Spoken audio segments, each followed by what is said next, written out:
Good morning, ladies and gentlemen. Thank you very much for coming this morning. My name is Natan Saxton. I'm the director of the Center for Middle East Policy, and also a big and longtime fan of Shibley Telhami, whose work we will be discussing this morning. Shibley needs truly no introduction here. He, in many ways, is the dean of Middle East Studies here at Brookings. He was here before there was even a Center for Middle East Policy. But he has also been a treasured member of the family of the Middle East, of the Center for Middle East Policy back when it was the Saban Center, and now as well. Shibley is also, of course, a professor. He's the Anwar Sadat Chair at the University of Maryland nearby, and as well as a non-resident senior fellow with us. And this poll is the latest in a long and illustrious series of polls that Shibley has presented here. It's part of the critical issues polls of the University of Maryland. And in conjunction with us, these presentations, of course, are done at Brookings every year, or almost every year, I should say. We've had some fascinating results in the past, and some of the issues raised today in the Q&A, we can address this and ask Shibley about it, relate to previous questions. So it really gives a wonderful panel perspective, in a sense, or quasi-panel perspective over time with great results. Shibley has illuminated public opinion both in the United States, as we'll see today, but also in the region as well. He knows the region extremely well, and that includes the Arab world, among Palestinians and among Israelis in particular, but polls in other parts of the region as well. We were just discussing a poll from 1993 in this regard. So I won't belabor my presentation. We will have a presentation of results of this very latest poll, hot off the press, by Professor Shibley Telhami. And then we will have a panel discussion with two wonderful colleagues. One, Elaine Kmark, who's joining us from the Governance Studies program here at Brookings, and we're very grateful that she joined.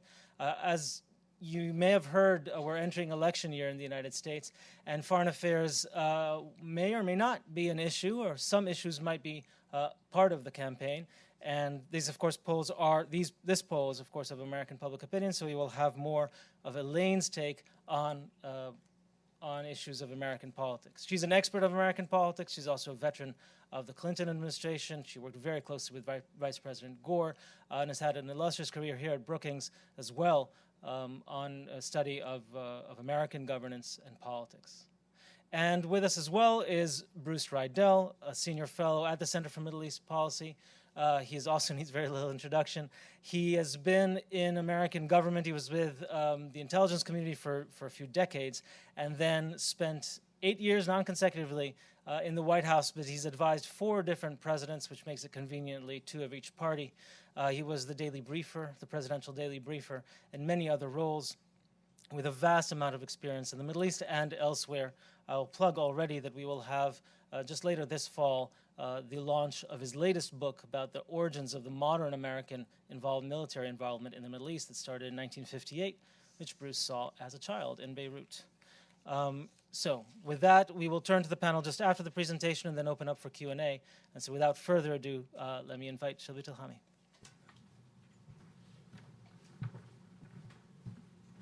Thanks, Natan. It's always a pleasure. I'm happy to be here. Let me just give you a brief introduction. This is part of the University of Maryland Critical Issues Poll, which I direct, and I generally do this research with my colleague Stella Rouse, who's an Americanist, and we do a lot of public opinion polling on foreign policy, but not just on foreign policy. In fact, just earlier yesterday, we released a poll on impeachment, actually, and a short piece that Professor Rouse and I wrote on impeachment. But certainly, this is part of a long trend that I measure American attitudes toward the region on multiple issues, as Natan pointed out, really dating back to the early 1990s when I first did my, I believe, in fact, my first poll was 1989 to be specific, and the first major article on this was in 1993. So this has been a process of really kind of studying how American public attitudes shifted over time. So the poll, I'm going to talk about 2 polls that we did consecutive, one in September, one in October, right, one after the other. And they were significant polls. In fact, I'm of course not going to present all the findings. I'm just going to give you some hints, and some of it will come up in the discussion because my colleagues have seen most of the polls. Just let me mention a couple of things with regard to the findings. First, the methodology. The September poll was over 3,000. We were actually, we had a significant poll. We're in the field for roughly 3 weeks, netting over 3,000 people. These are all nationally representative samples from Nielsen Scarborough's probability-based panel. And that's what we do in general, so we have a timeline on that. The margin of error was 1.78% here. But I want to say one thing about this that's interesting, and you'll see it in the results, is that on Iran, when we were in September, when we were doing the poll on Iran, we had the attack on the Saudi oil facility that happened on September 14, split our sample almost in half. So we had almost 1,500 before and 1,500 after. So we're actually able to tell how the attack in real time changed public attitudes. So it's kind of interesting to look at and see, you know, it's usually you have to, like, you plan a poll and then you have to do another one right after, or usually weeks after, but this was in real time. The second poll was in October 4 to 10, and it happened also, you know, around the time that the president announced that he was pulling out troops from Syria, so we're able to last minute add a question on Syria to get a sense of how the public reacted. The methodology, of course, is posted. You're welcome to look at it online. It's posted certainly at the University of Maryland website, the Critical Issues poll website. It's also posted on the Brookings Institution website for any follow-up, and you'll find also additional questions that we're not presenting here. So let me start with the issue of the day, Syria. Now, when the president made the announcement, I immediately drafted a question the same day, the same hour almost, and sent it to Nielsen. They were able to put it in there the same day. And so we had an interesting kind of results from really from October 7, late in the day, October 7. We didn't have many in October 7 to the day we closed, which was October 10 in the morning. And we had timestamps, so we could also tell how that shifted, just even within the day. So here's what we have. You know, if you look first of all at the overall, we had asked the question. As you may know, the United States has recently announced, we didn't even say President Trump, so that not to kind of be political about it, the withdrawal of its forces from northern Syria ahead of the Turkish military campaign there. President Trump explained, and then we write, you know, what he said in his tweet about it, and then we then say that then he faced criticism over, you know, not protecting the Kurds and essentially going along with Turkey.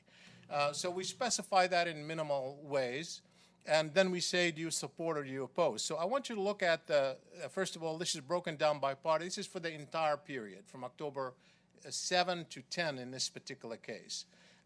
So just to look at it by party, you have essentially only 24% say, I support the decision.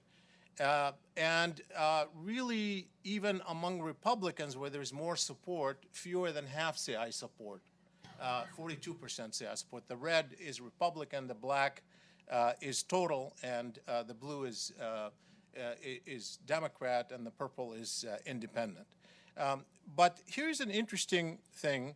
So, as you know, immediately the president got pushback on this, including late October 8th, a tweet from Lindsey Graham. But there were a lot of other Republicans who came. As you know, this was bipartisan opposition. And so although we were in the field for those 4 days, and really mostly the 8th and 9th, because the 7th there were very few and the 10th were even smaller, we closed the 10th in the morning. You can see that the pushback had an impact. The initial reaction was 27 support, went down to 21 support within a day. And then it started with 42 opposed. The opposition went to 46 the same day. So this is fascinating, but it does tell you two stories here. One, of course, there isn't not much support regardless. And it seems as though when you have Republican opposition, it does impact public opinion, even among Republicans. But it is also telling that as of October 10th, the opposition was only by a minority, still 46%. And that's interesting. Of course, this happened before the vote in the House, the bipartisan vote against the president's decision. This happened a few days before. So maybe it has shifted since, and I suspect it has, because those things do have impact. But nonetheless, the instinct wasn't particularly to oppose it badly. And I think here, I want to just say something that perhaps my colleagues can help tease out. Because you've got two stories here. One story is, the public doesn't really, is divided on the president, and you're going to get certain numbers in one direction or the other, and Republicans' views matter. But there is this aversion to being involved in the Middle East that the president is capturing, just as he said in his tweet, we got to get out of there. That, I think, is still at play even in the Syria case here. And maybe, in fact, in the Democratic discourse about this, they may be overplaying their hands a little bit in sounding as if they're supporting military action in Syria, continuing military presence. This is something that is worth discussing. Okay, so I'm going to move now to the questions on Iran. So in this particular case, we have a lot of questions on Iran, but I'm only going to give you really 3 samples of these questions, again measured before and after.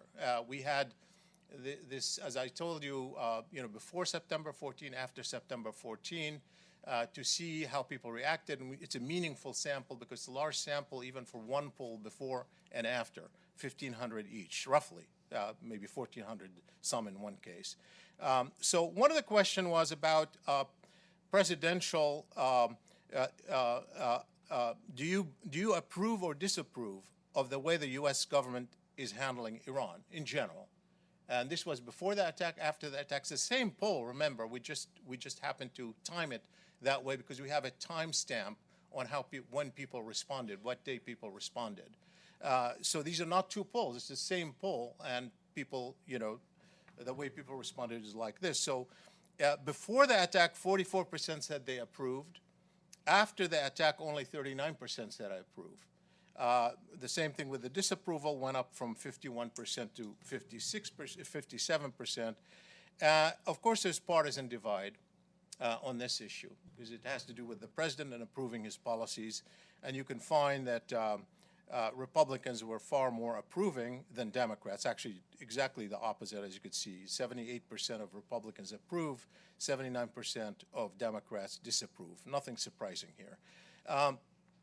Now, what about the odds of war with Iran, which we had asked prior because of the fear that was rising that maybe policy was on a slippery slope toward war.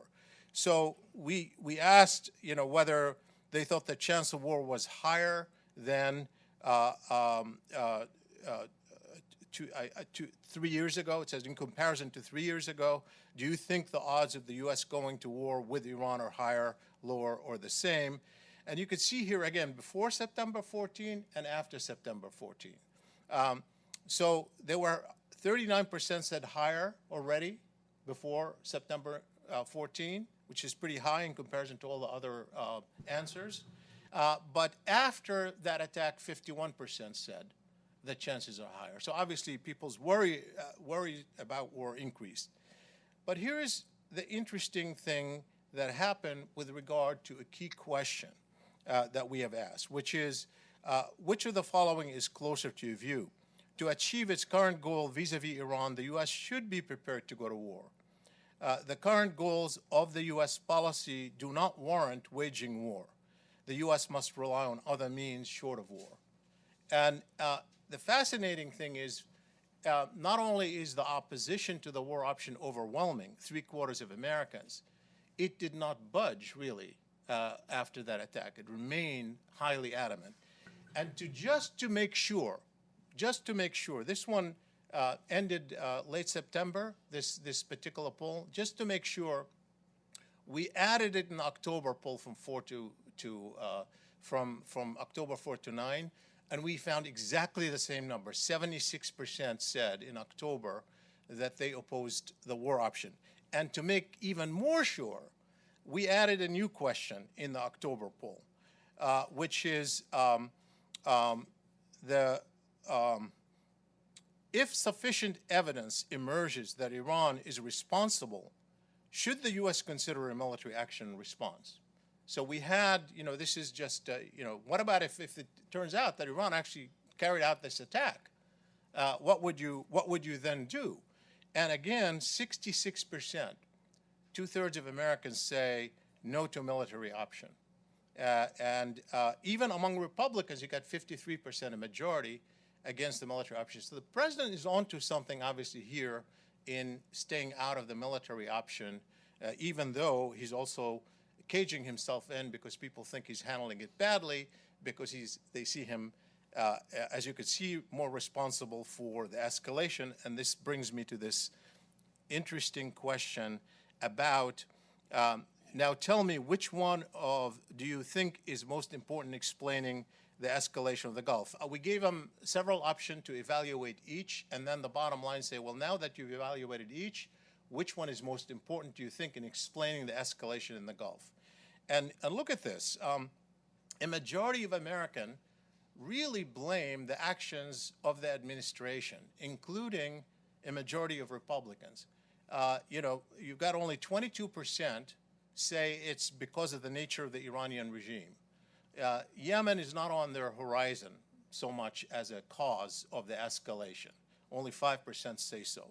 But you've got 35% say it's really the withdrawal from the Iran nuclear deal. And you got another 34% say it's the imposition of new sanctions on Iran that is responsible for. So in some ways, the public really kind of is blaming the crisis on the administration, even among Republicans, but they also don't war. That really is kind of the interesting story on Iran for the president. It's not a happy story for the president.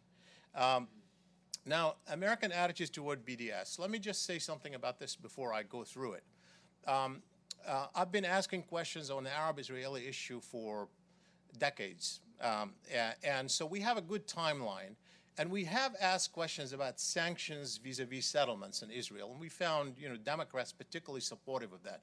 But we have never asked a question about BDS directly.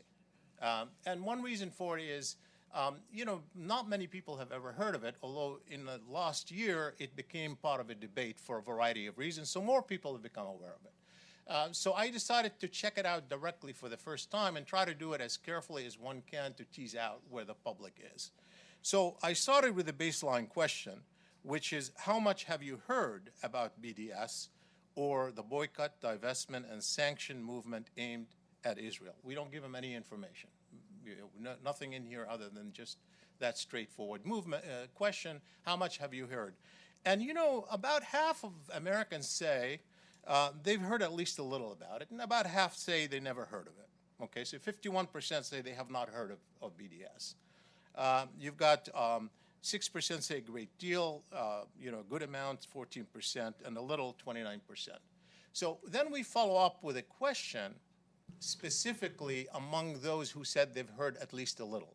So remember that when you're looking at the next slides, they're not all Americans. They're only those Americans who say they've heard at least a little about BDS. And here we say, based on what you have heard, do you support or oppose BDS? Straightforward. Again, we don't tell them exactly. We don't spell it out more or not. Just that's the information. And so here's what we get. We get 47%. Look at the black first, which is the bottom line. 47% say they oppose it, either strongly or somewhat. 26% say they support it, either strongly or somewhat. 26% say neither support nor oppose. But look at of course, the party divide. Republicans, 76% say they oppose it. Democrats, a plurality, 48% say they support it. So that's interesting. The independents are far more divided, but it is striking here with minimal information. We also added now a little more information after we have this baseline. And this information is we gave them the way BDS supporters define BDS and the general argument against it that is in the debate to see how much they agree with each one. So I'm not going to go through that, but I could tell you what so one option was BDS is a legitimate, peaceful way of opposing Israeli occupation of Palestinian territories, inspired by the South African anti-apartheid movement. BDS urges action to pressure Israel to comply with international law. Opposing Israeli policy does not equal anti-Semitism. And then we have, regardless of how BDS defines itself, it is an anti-Israel organization attempting to weaken Israel and undermine its legitimacy. Some of its supporters are opponents of Israel's very existence and may even be anti-Semitic. That's typically the kind of argument that we hear from opponents. Now, of course, people can agree with both of these at the same time, and we do find that some people agree with both of these at the same time. We've seen it. But then after we measure that, we ask, now that you have given us your opinion in each one, which one is closer to your view? That's the question. So here, again, you find that 54% find it closer to being an anti-Israeli organization. 42% say they find it as a legitimate, peaceful way of opposing Israeli occupation. But the bigger story here really is the partisan divide, because if you look at independents, they're divided and actually leaning more toward Democrats a little bit than with Republicans. But it's just overwhelmingly Republicans don't find it to be legitimate, 85%, and very significant Democratic majority, 77%, lean toward it being a legitimate movement. And this is interesting.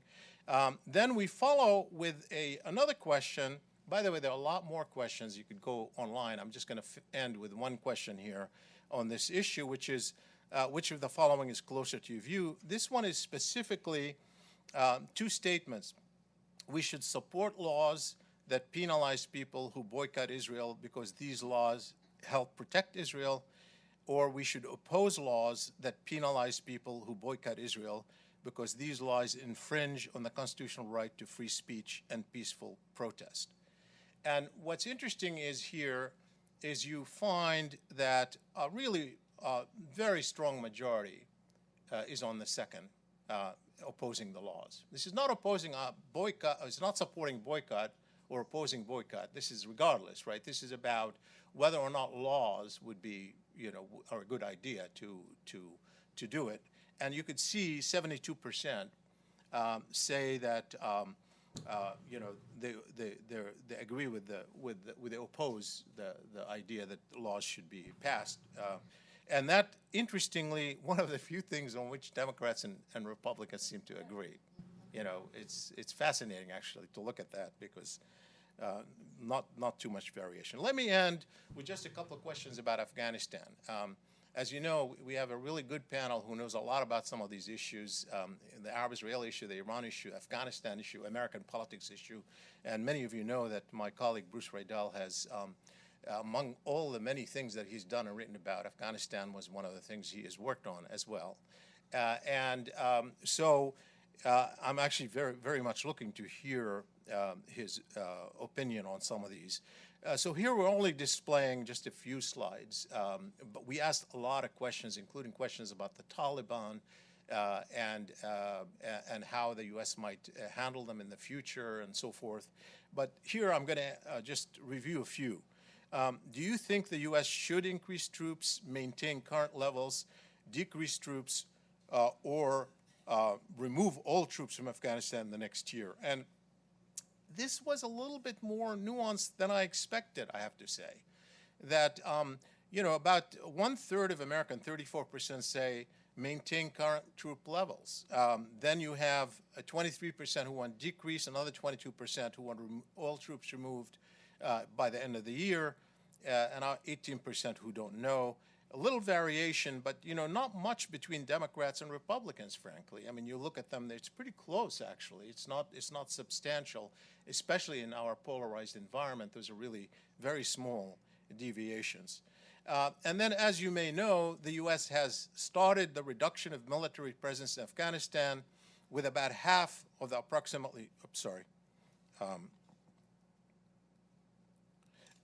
with about half of the approximately 14,000 U.S. troops there set to begin returning home in the near future. Based on what you know, do you support or oppose this action? And here, again, strong support for the action. We have 61% supporting, again, even more Republicans, but certainly also a majority of Democrats and independents supporting it. Do you think America's military involvement in Afghanistan has been successful or unsuccessful in obtaining America's strategic objectives? And again, people are all over the place, but a plurality, 38%, say neither successful nor unsuccessful. But more people say it has been unsuccessful than say it has been successful. 1/3 say it has been unsuccessful, only 20% say it's been successful. And that's pretty telling. Regardless of whether our intervention in Afghanistan was justified or not, do you believe that the U.S. has an obligation toward the Afghan government and the many segments of society who were impacted by that intervention? Bruce, that's really for you to reflect on. And interestingly here, yes, I think a plurality say there is an obligation, 44%, but a majority of Democrats.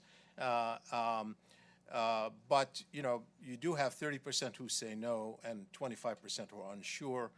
And what form should that responsibility take? Again, it's kind of like more divided than I expected. 30% say a limited military role. They support it, and that really is, again, includes 28% of Democrats, but using mostly the plurality say, using our leverage in the negotiations to protect the interests of affected parties in Afghanistan. And then finally, the question about the Taliban. How strongly do you agree or disagree with the opinion that the U.S. should negotiate with the Taliban to end the war in Afghanistan? And here I think you find, again, the public really more divided. So you have 42% agree or somewhat agree, 41% disagree or somewhat disagree or strongly disagree. And again, interestingly, not a huge difference between Democrats and Republicans. There is a difference, and it is meaningful. More people strongly disagree. And that's interesting because this is what the president has been doing. And by the way, they know, we have asked questions about how much they know on this issue. So let me end with that and invite my colleagues for the conversation.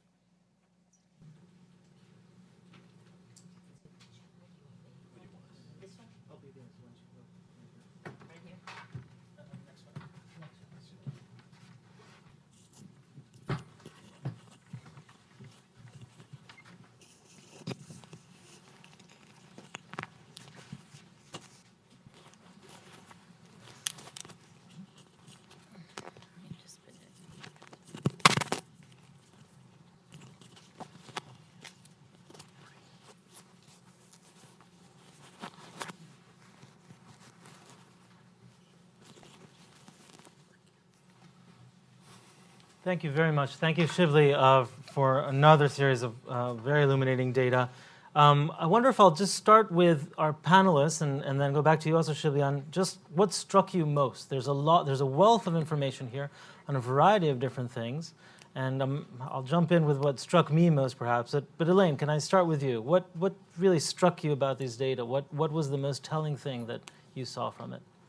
Well, I think there's two different things. One that was not surprising was the large number of people who either didn't know or really didn't have an opinion.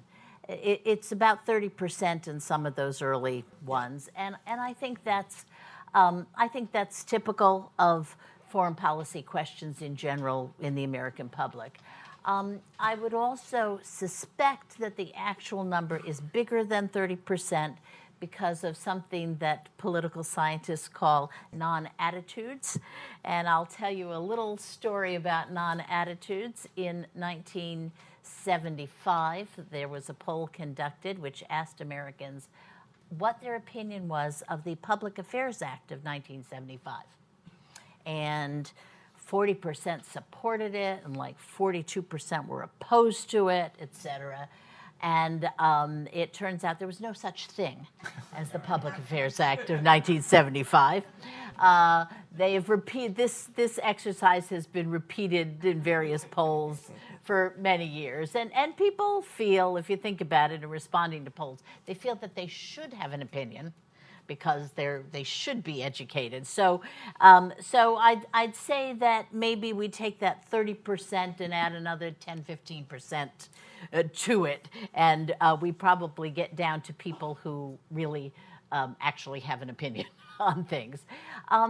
So that didn't surprise me. The second thing that was really not surprising was the partisan differences, because what happens with low salience polling is that people take their cues from the president. So if the president is withdrawing troops from Syria, then all the Democrats say, well, must be bad because he's doing it, and vice versa. So you see that a lot in polling.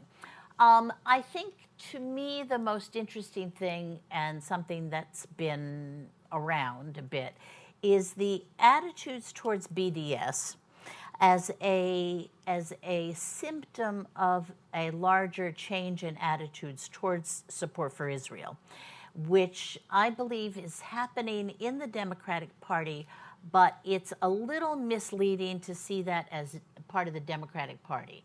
What's really going on here is a generational shift. The two parties at this point in our history are very divided generationally. So young people mostly tend to be Democrats. If in 2008, Barack Obama split every age group with John McCain, except for 30 and under, where he got, that was his margin of victory.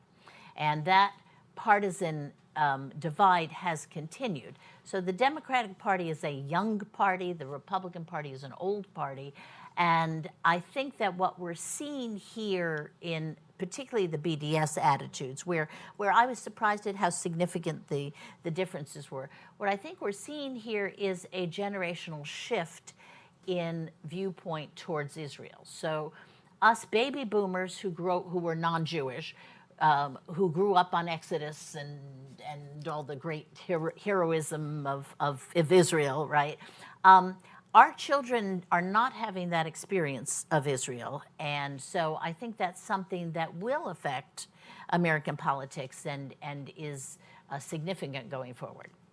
Great, thank you. Bruce, what struck you most? Two things. First, regarding the Iran question. The Iran question shows the majority of Americans think it's our fault that we're in this mess today. They're right. They got that one right on the mark. Also shows, what's very striking to me, no desire to go to war to defend Saudi Arabia. Saudi Arabia is America's oldest ally in the Middle East. The relationship goes back to 1943. Every American president, including Barack Obama, Richard Nixon, every American president has reaffirmed the importance of Saudi Arabia to the United States.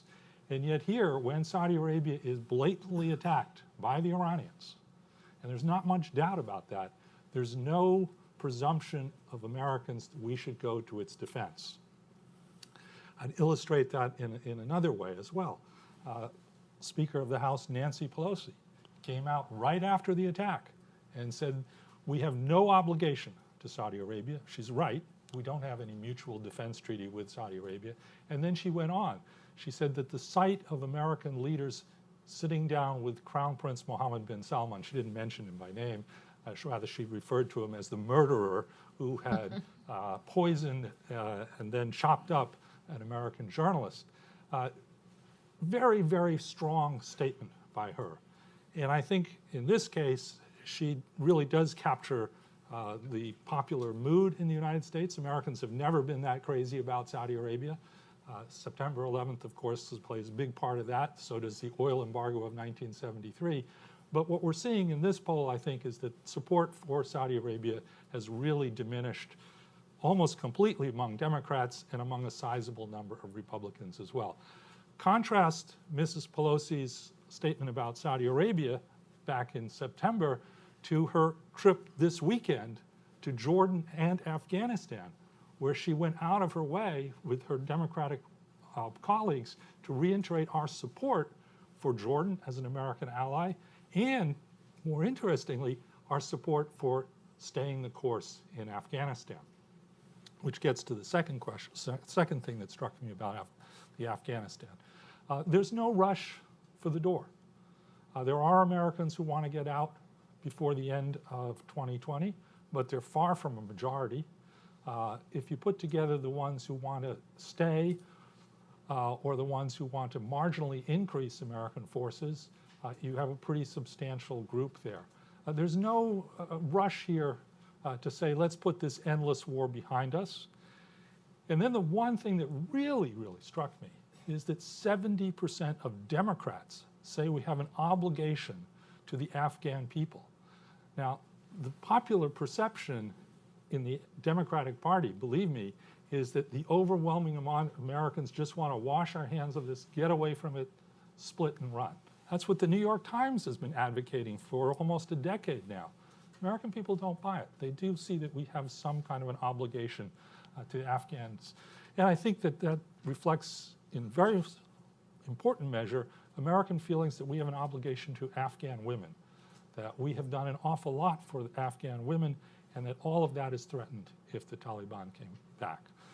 I'm more puzzled by the question, should we negotiate with the Taliban or not? To me, this is kind of a no-brainer. Of course we have to negotiate with the Taliban, otherwise how are we ever going to get out? I don't understand why there's opposition to that. I understand, yes, the Taliban is a loathsome organization, engages in terrorism, and has been killing Americans for 18 years. But we negotiated with the Soviet Union, we negotiated with Communist China, where President Trump is negotiating with North Korea, and so is his predecessors.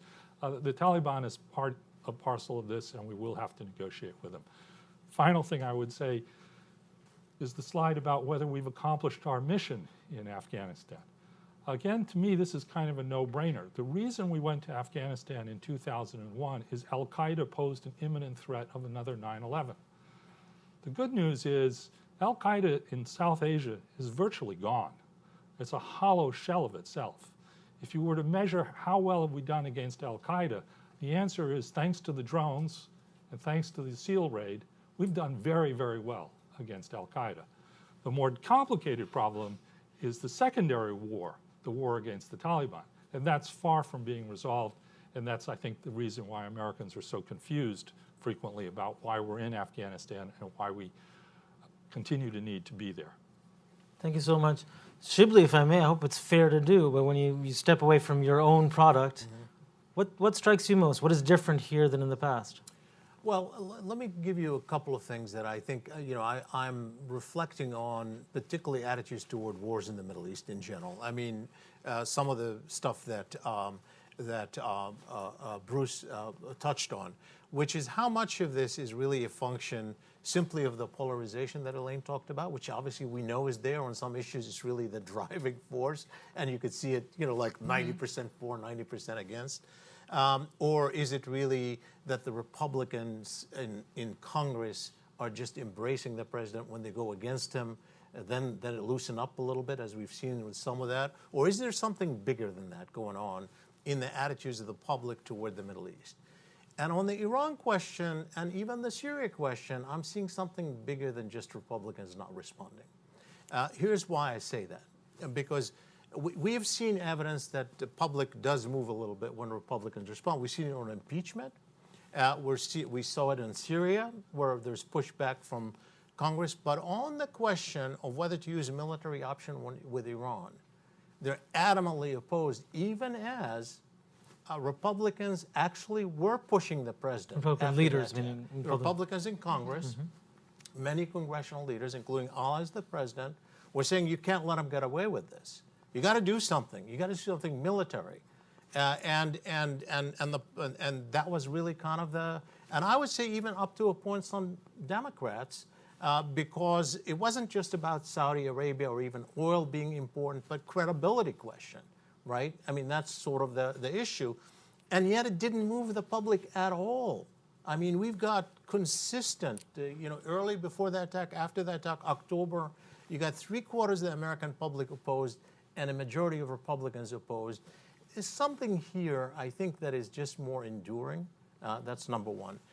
Number two, on the question of Afghanistan, I'm a little puzzled like Bruce, but I'm not as puzzled in the sense that, of course, it's been a long time, particularly for the new generation that Elaine's talked about. And we haven't yet controlled it for age. These are fresh results we're getting. We're going to do that.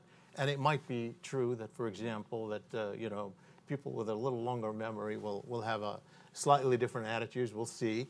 But on the Israel question, what we have seen, we've always sort of, particularly for someone with a historical view like I do, in the sense that, as I said, several decades of asking questions and writing about this issue. So what drives the public? And what I look at is not just salience of the issue or who's interested or attentive public. It's what I have called in the article that Natan and I were just mentioning with a former professor of yours at Stanford, John Krasnick. We wrote a piece back in the early 1990s called Issue Publics and American Policy toward Israel, meaning who ranks this issue highest in their priorities. It's not just enough to say, here's what the public thinks. Politicians are going to respond only to passionate publics. And does the public care more deeply about this issue than before, or is it simply a function of the polarization that we now show, I'm for Trump or I'm against Trump, or is there something else going on here? I think there is no question that a big part of it is the polarization, and it preceded Trump, because I think the fact that Israel had a right-wing government headed by a prime minister who was seen to be almost an ally of the Republicans, and opposing a Democratic president of the United States, certainly impacted even further. So that this is a deeper divide than just one driven by Trump. Trump accelerated, expanded it, but we have that kind of structural thing going on. But we do have, nonetheless, a change, and the change is that there was always some polarization in American politics. Now it's much deeper, but there was always some polarization. This particular issue was more immune to polarization than other issues. It was not perfectly immune. There was always some divide, but far more immune than other issues. Now it's less immune. Whether it's just generational or the demographic change of the Democratic Party is debatable. There is definitely the younger publics, as Elaine had suggested, tend to be more critical of Israel. But really all the other rising constituents of Democratic, women, African Americans, Hispanic Americans, Asian Americans, all of these minorities tend to be more critical of Israel. And finally on this, I think the question of is this all superficial? Part of it is superficial, political polarization. What happens if you have a Democratic president get elected and you have a prime minister in Israel that's seen acceptable by the American mainstream? Some of that will go away, some of it. But there is something deeper, I think, that people have not noticed, and this BDS numbers tell the story. That Israel, a lot more people know about Israel-Palestine than they did 30 years ago, 20 years ago. And for whatever reason, it has become a prototype of a value system. International law, international norms, human rights, democracy. In fact, I did a piece for Lawfare on this a few years back with a colleague of mine, showing how, in fact, it has become sort of representative of a certain value system, and therefore probably more enduring, not to the same extent, but more enduring than people think. So there is definitely change here, and it is interesting. This is the first time that I test on this issue specifically. Tried to do it as carefully as I could, and it is interesting that even this issue, there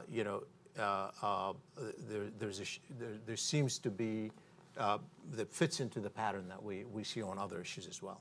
Great, thank you. I'd like to go back to the others in a sec, but first, I just want to mention previous polls that you've presented also at Brookings, I think perhaps 3 years ago, about different lens through which many Democrats and Republicans frame the questions of Israeli and Palestinian affairs, of whether a lens of human rights and civil rights or a lens of security and alliance, Right. and sort of a fundamental difference. There seems to be overall a very strong tension here between, on the one hand, what you call the superficial, the polarized things, something you could flip if the president was of a different party. But there also does seem to be something much more sustainable. If we remember when President Obama did not strike after the red line crossing, the chemical weapons attack, he of course argued for an attack in the White House, and then he said, but, and he paused, and he said, I will go to Congress for authorization. The dirty little secret is that Congress was not about to approve it. That is when he, in fact, decided not to do it and went to the Russians, is that Congress was not going to do it. This was a Republican-controlled Congress. In part, perhaps Obama did this to test and maybe challenge the Republicans, but I think it is quite telling. So I suppose my question, and then I'll turn it over to the others to either answer the question or ignore it and say whatever they want, which is, are we seeing actually a case in point of what Steve Bannon and Donald Trump were saying to a degree, which is that we are living in a bubble where many of the senators and congressmen from both parties live in a relatively interventionist environment, think of our obligations in the world, but the American public is simply not there. And it may be there in some instances when it follows leaders and follows cues from the president, but by and large is not interested. Am I overreading this? We've seen now with this attack in Saudi Arabia and previous attacks on tankers in the Gulf, maybe a sea change, a moment in American attitude towards the Middle East where the Carter Doctrine, where the very idea that the U.S. will guarantee the free flow of energy, be involved with, for example, Saudi Arabia, maybe that is fundamentally changing. Well, if I may on this, because I think it's one way to look at it, it's not that members of Congress are living in a bubble. To go back to the question that I suggested, which is that it's really issue publics. People who care most deeply are the ones who are heard most. Whether they're the ones who write the checks, they're the ones who will vote based on that issue. I can have an opinion on many issues that are not going to determine how I'm going to vote or how I'm going to write a check to a politician.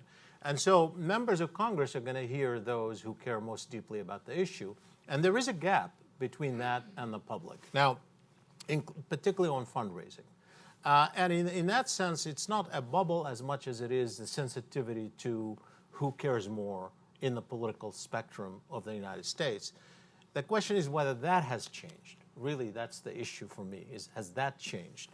And I think there's some indication it has, in large part because the partial democratization of fundraising, where there are many candidates are able to fundraise from a larger segment, and because the space has opened up where it has become noticeable that sometimes a candidate who speaks the language of the public on Israel-Palestine is rewarded rather than being punished. It used to be the opposite. Mm-hmm. And so that opens up possibilities for, let's say, Bernie Sanders, when he ran against Hillary Clinton. He didn't, go really, when you actually looked at what he said, it wasn't so radical. It was really mainstream, but it resonated with a lot of public because he was seen to speak out. And I think he energized his base because it resonated with them. This is on the radar screen of the public, but it isn't yet a burning issue. Remember, Israel-Palestine is not a strategically important issue right now. Israel-Palestine is not a politically important issue right now. It is for some, but not for all, and that really explains it. Elaine, can I ask you, I'll put it starkly, does foreign policy matter at all to the primaries we're looking now on the Democratic side, or even to the general election? You've written a book on primaries. You've written the book on primaries. Does it even matter? Will it affect, are there issue publics here that will really be moved by these positions? Well, your concept, Shelby, of issue publics is very important because in politics, intensity does matter. So even if it is a small public, an intense mobilization of a certain group of people in a primary can matter. So yes, I mean, to the extent that the issue mobilizes some people, it does matter. Remember that primaries are smaller turnout than general elections, fewer people, which means that the possibility of an intense public having an impact is greater. In general, foreign policy doesn't tend to make any difference in primaries or even in general elections unless American boys and now girls are dying. Other than that, it really doesn't get home. And so obviously Vietnam made an enormous difference in the 1968 and 1972 primaries, but we really haven't seen that since. And the number of men and women in arms in the United States today is a very small portion of the population. I happen to be a Navy mom. I can tell you that it's very unusual to have children that have been in the military. So it's very small, it's very distant for most people. On the other hand, what does happen, and here's where foreign policy really matters, is it matters as a signal of presidential competence. Okay, and that is a more diffuse but critically important. So when someone speaks authoritatively about the world, most Americans really don't have an opinion as to whether they're right or wrong, but they want to feel comfortable that the person has some view of the world and some knowledge of the world. And when a president makes what is widely regarded as a bad decision, as I think as we're seeing in the polling is what's happening to President Trump's decision on Syria, it does call into question his overall competence as opposed to whether or not that should have happened or whether we should be in the world or not. As for the endless war argument, I think this is primarily an argument that is affecting an intense piece subgroup of the public, which is the America First group. And I think that those people are resentful, angry at the establishment, and a lot of their children have actually been mobilized and have actually served in the military. So that I think is a subsection of the public, but again, intensity matters. Great. Bruce, if we look at this data, especially the data on Iran, we see in the public, even Republicans in these polls blaming the United States to a certain degree or blaming U.S. at least for the heightened possibility of war, whether or not they're critical of that heightened possibility.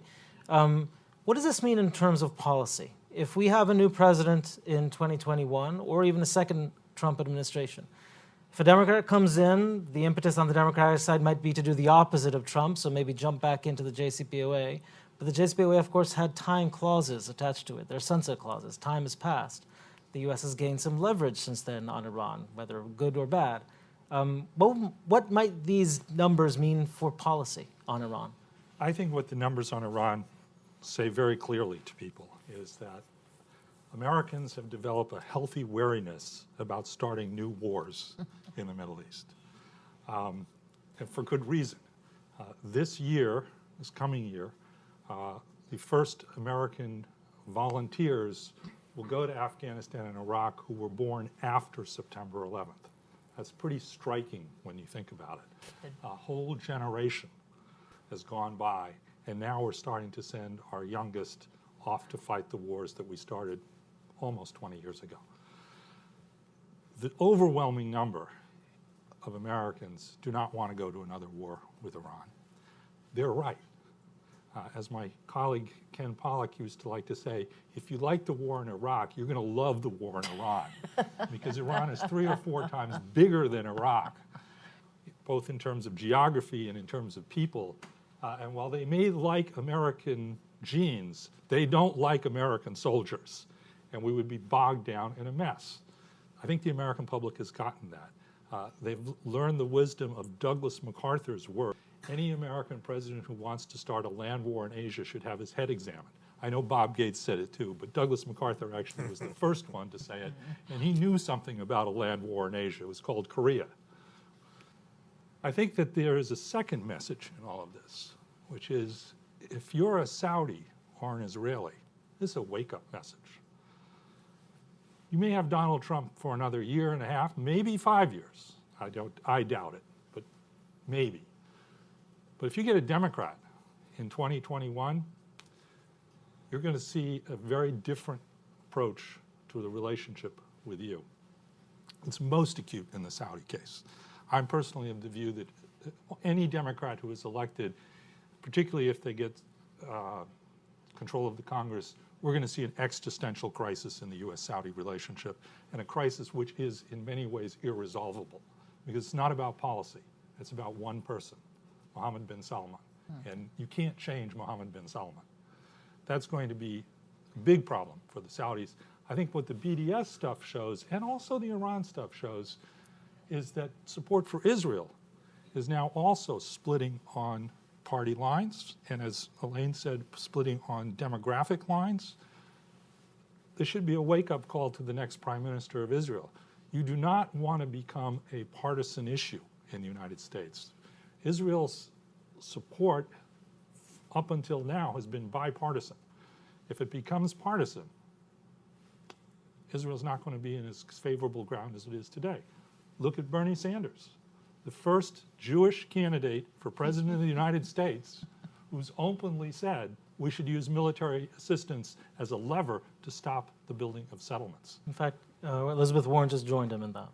Is that right? That should be a big wake-up call to the Israeli embassy and to Israeli politicians about the future. Yeah, let me add to Bruce's excellent points and deepen them a little bit. On Saudi, not only is the modern Democratic Party a young party, it is also overwhelmingly female. So for the last 4 years, whether the question is approval ratings of Donald Trump, partisan identification, votes in the midterms, whatever, there are many, many more women in the Democratic Party than there are men. The antipathy to Saudi obviously has a great deal to do with the murderer, but it has an enormous amount to do with their attitudes towards women, which frankly just appall most American women. Women who don't pay any attention to foreign affairs, etc., just are completely turned off by that world, right? The world that exists there. And so I think that's another demographic move that will, in fact, make the Saudi relationship extremely difficult. I have used to be asked, I worked for Al Gore in the 2000 campaign, and I used to be asked back in 2001, 2002, play history differently, right? What would have happened had Gore won, okay? And then we had 9/11. And I can tell you with absolute certainty one thing, which is he would have used this to break the relationship with Saudi Arabia in order to accomplish two things. First of all, punish them for the relationship with the terrorists, but also to break our relationship with oil and fossil fuels. He would have seen that as a way to do the transformative work on climate change, which we still haven't done and we're like in big trouble for it, okay? But he would have seen that nexus, and that would have happened then. I think that it may happen in the future, as Bruce has said. Thank you. Shibley, why don't I end with you and then turn it over to questions from the public. On the BDS issue, many of the questions that had the big splits, were of course among the population that knew, or among the respondents who knew something about BDS. I'll ask you an unfair question, but can you extrapolate a bit if we had been thinking more broadly about the whole public at the end of the day? If they do hear in the end about BDS, if it becomes big enough, or if similar questions, analogous questions on Israel and Palestinian affairs more broadly are asked. Do you think that's representative, or is it exactly, are you capturing perhaps exactly this issue public that cares about it? Well, of course, it's really hard to tell. And, you know, we can even tease it out a little bit more because we have information about how much do you know. Yeah. And we can do that a little bit to measure, to tease it a little bit out. I don't go there in general because people who don't know, often it's not just that they haven't had a chance to know, So but they a don't lot of want to people know. are disengaged from foreign policy. How many people vote in America, right? And so I don't think, but I think it's telling because that's usually the people who say they know something about an issue, Are the they're ones the who ones who are cares. going to be engaged, one way or the other. So that is something you have to take seriously. You can't say majority of the American public, but that's a majority of people who know, and that's a lot. Great, thank you very much. Why don't I open it up? The microphone's coming. I'll ask you in our tradition to please identify yourself, ask a question which has a question mark at the end, and please keep it short if you may. We'll start with Aviva Meyer right there. I guess I don't have to introduce Well, myself. please do anyway. Aviva Meyer, I'm with Americans for Peace Now. This is a question about BDS. I was intrigued that you did not say anything about distinguishing between BDS against Israel proper and against the settlements. Maybe it's in your, so the question is, if you have it in your other questions, why didn't you mention it? And in any case, would you respond to it? Yeah, first of all, there are a lot more questions on Israel-Palestine that I haven't mentioned at all. We have questions on that, on the two-state, one-state, on Jewishness versus democracy of Israel. The typical questions that I ask, we repeat them often, and we have repeated them in this particular poll, and we have, you know, a lot more data. So I just highlighted what is really new for this that we have never asked before.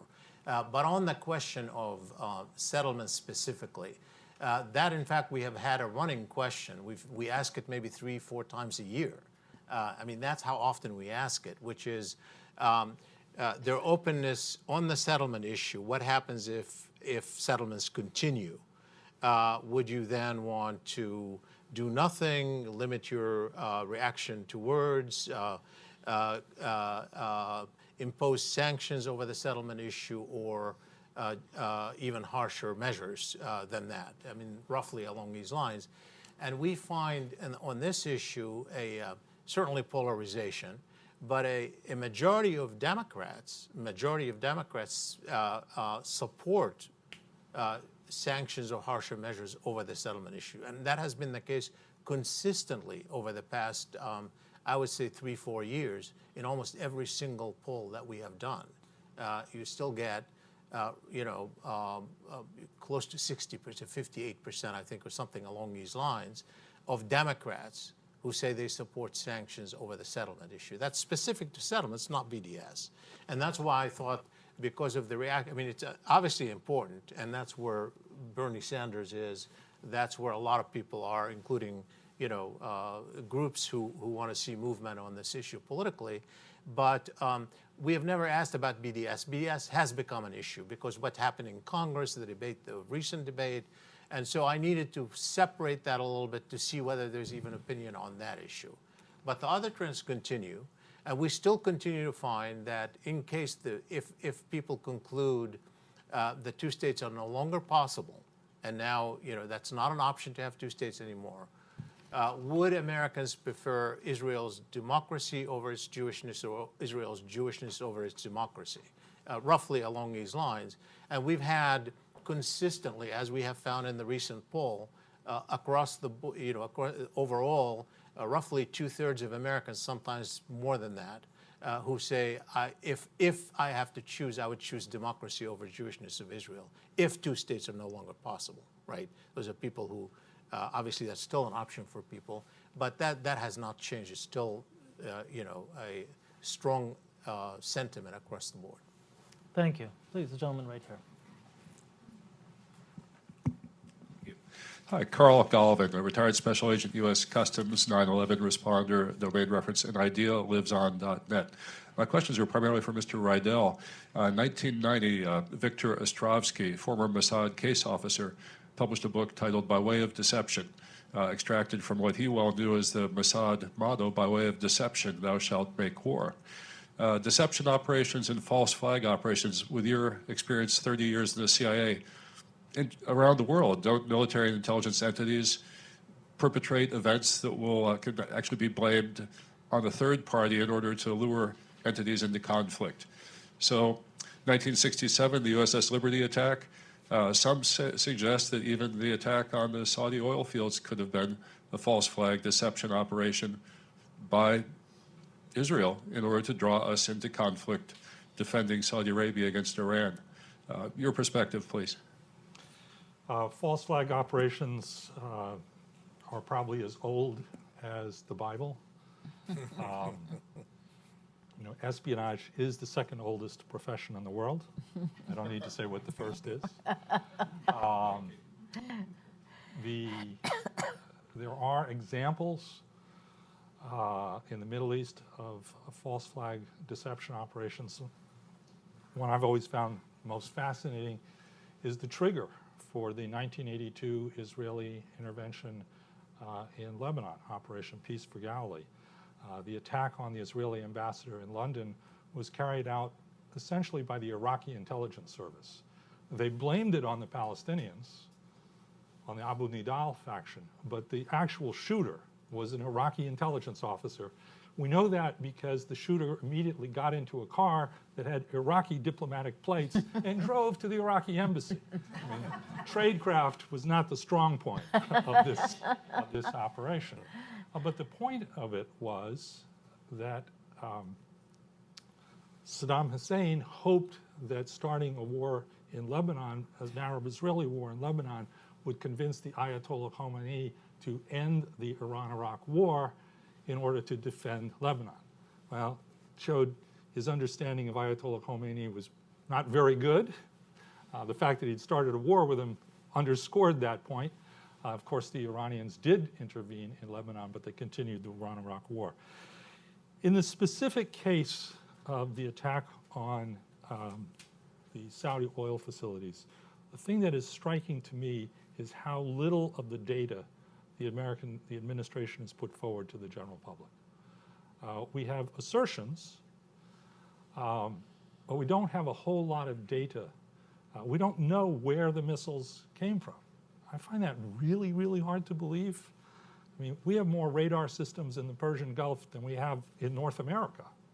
And I think part of that is the Trump administration, for a variety of reasons, including the American public, but I think also the president's own inclination not to start another war in the Middle East, don't really want to put out all the data that would incriminate Iran and therefore force their hand to do more and more about it. If you don't put the data out, there's more confusion about what happens, and that may allow the rush to war to dissipate away. Thank you. More questions? Just behind, yes. Hello, thank you. Al Richmond, former member of the State Department. I'm interested in the data which appears to show a contrast in the public reaction to Turkey's incursion against Syria, a much larger reaction than, as you just explained, Iran's attack against a U.S. problematic ally, Saudi Arabia. And I wonder, actually, that the president may have felt that he had little to worry about Turkey's incursion. Turkey's actually a U.S. ally of sorts. Then what had happened against Saudi Arabia. That maybe he was surprised by the reaction of the Republicans in Congress by 2-1, voting against that lack of reaction against Turkey. First, on Turkey, I have to say that, of course, we closed the poll on October 10. The congressional action, the House passing an overwhelmingly opposition to the president's move, happened after. So it's possible that public opinion has shifted since. In fact, I would be surprised it hasn't shifted a little bit. I wouldn't say much, because I think the fear of being dragged into war is still overwhelming, and I think the president has that on his side, and obviously the president himself still has some base support that can stick with him even under these circumstances.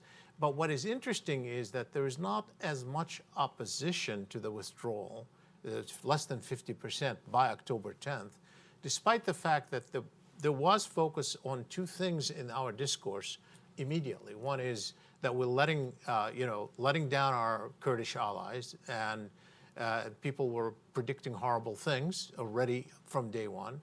And number two, people raising questions about Turkey and its objectives. And in the question itself, we're very careful not only to mention what the president said, but also to say, to mention that the Kurds, critics say the Kurds would be,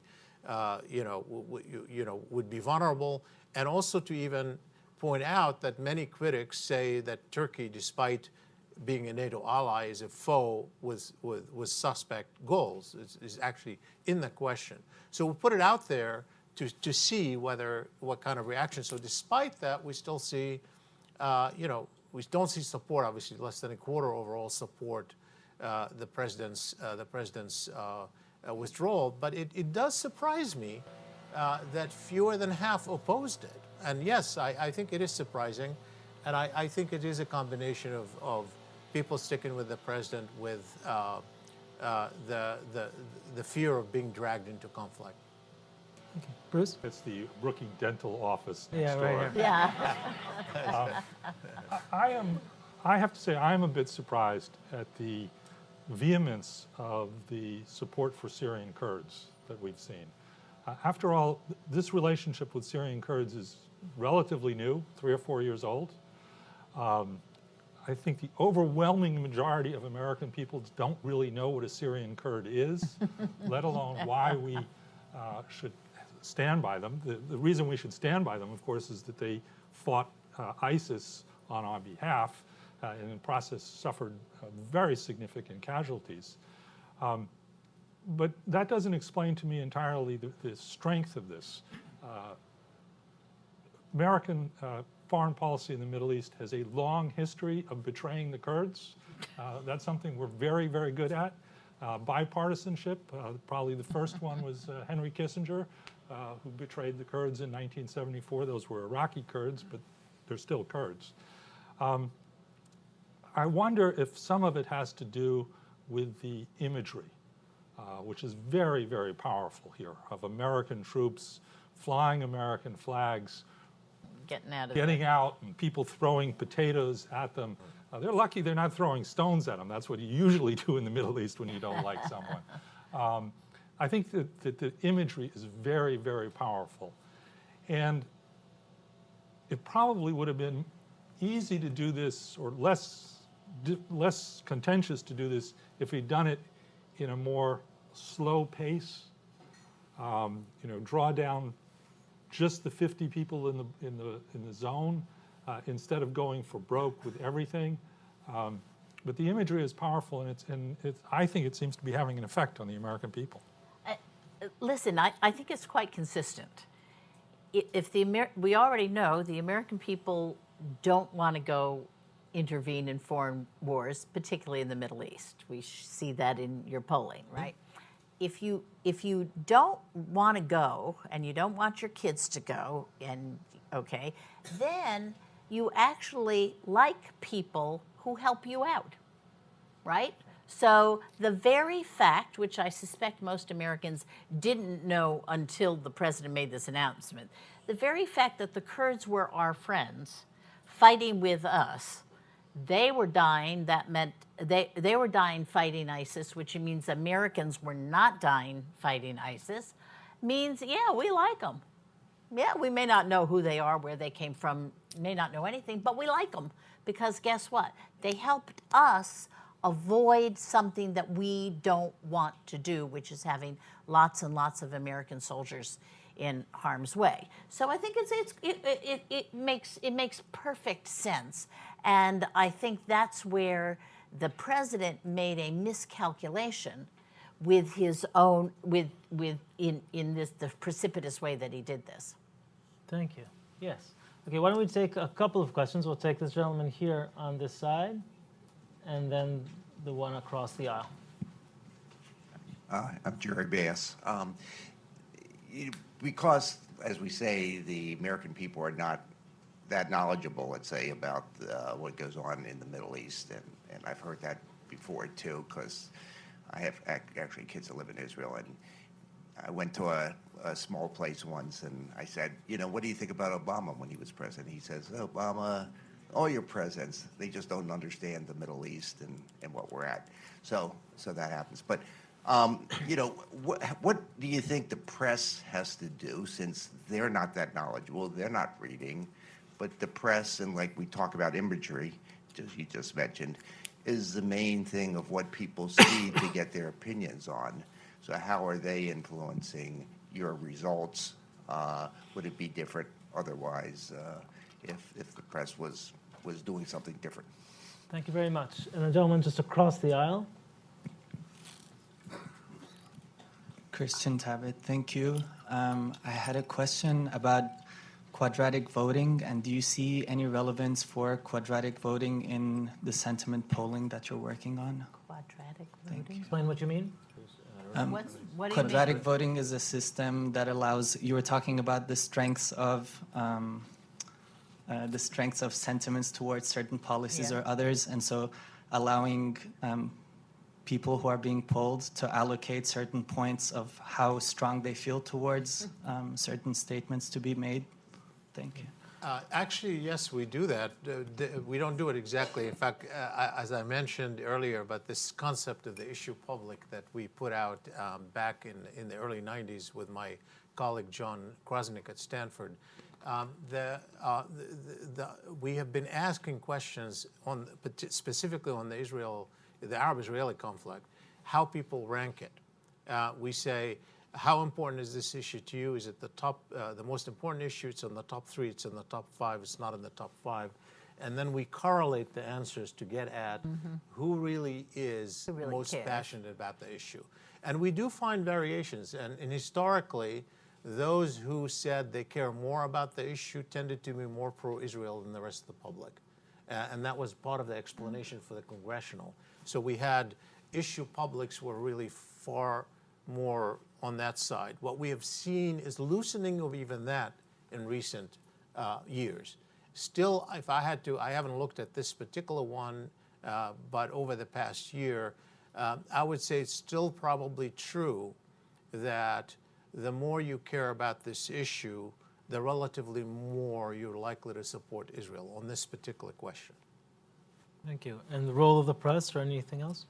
Well, I mean, one of the problems that the press has these days is that they are in a shrinking, not an expanding mode.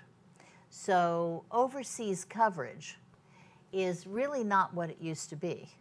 And so given Americans' general, ignorance of foreign affairs, the fact that we are blessed with 2 oceans on either side of us, so we've never had to care about international relations in the way that, say, a European country, or certainly the way Israel has to care. We tend not to know much about the rest of the world, and frankly now the means that would bring the rest of the world to us has less capacity to do so. And I think that this is problematic. I think the other thing that's problematic, and I hope that this will change with the new Congress, is this notion against what we call CODELs here in Washington, congressional delegations. Members of Congress need to travel. They need to go places.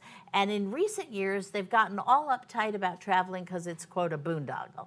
Well, you know what, guys? They don't have to go to France. They don't have to go to Paris, okay?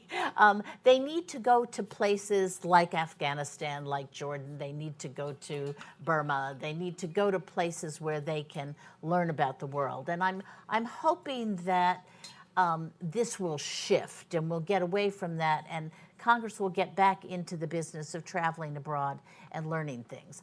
In this whole area of foreign relations, what you do see is that leaders can still lead here. Leaders can still influence opinion. A member of Congress, a United States senator who goes home and says, look, I was in Hanoi and I think that we should be doing this in Vietnam. People are going to listen to them. They still will. They'll trust them. They'll listen to them. So I'm hoping that not much we can do about the press's problems, but I am hoping that Congress will get back into the business of traveling the world. Thank you. And we'll take two last questions in the back, the very back, the gentleman standing there, and the lady here up front. Hi. My question is about Afghanistan. So since... yeah, could you please identify yourself? Oh, AJ Pasricha, unaffiliated. Yeah, so my question is about Afghanistan. So since Al-Qaeda has been largely decimated, haven't our objectives changed? Isn't it more about keeping an eye on Pakistan? And if so, isn't that a pretty good reason to be staying? Hi, good morning. Yes. Yeah. Hi, good morning. This is Anna. I'm from the Netherlands Embassy. And I had a question looking forward to the... We can't hear you. Yeah, the other one's coming. This one's not working. This is working. Hello. Oh, that's better. Hi, Anna Smolders with the Netherlands Embassy. I had a question looking forward to the 2020 elections and the increased reports that are coming in from countries in the Middle East interfering and meddling with the U.S. elections. After the Mueller report, it was very clear that the Russians have a hand of this, but also the Iranians, the Saudis, and the Israelis now, one way or another, seem to interfere with the U.S. elections.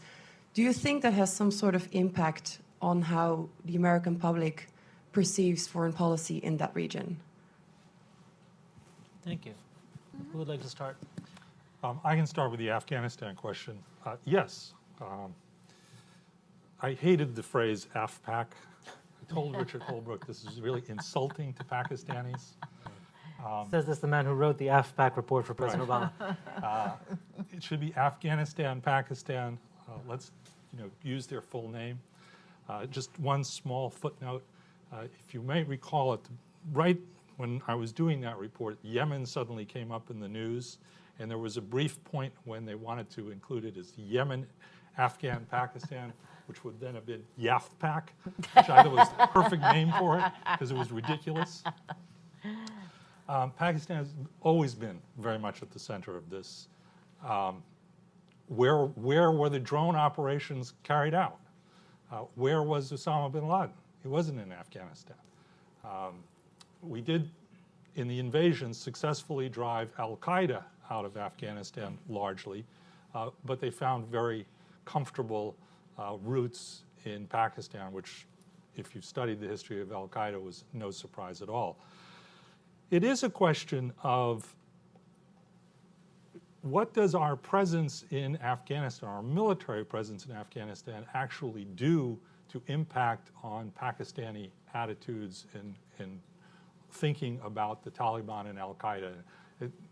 There's no clear-cut answers to those questions. It's a mushy area.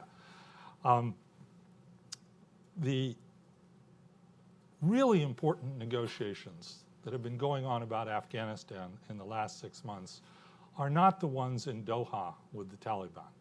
That's pretty much the public show. The really important negotiations are the one going on behind the scenes, principally between Secretary Pompeo and Imran Khan, the Pakistani Prime Minister, and the Chief of Army Staff of Pakistan, which is, for those who study Pakistan, the Chief of Army Staff is the most important man in the country, far more important than the Prime Minister. He's actually the one who runs the nuclear codes.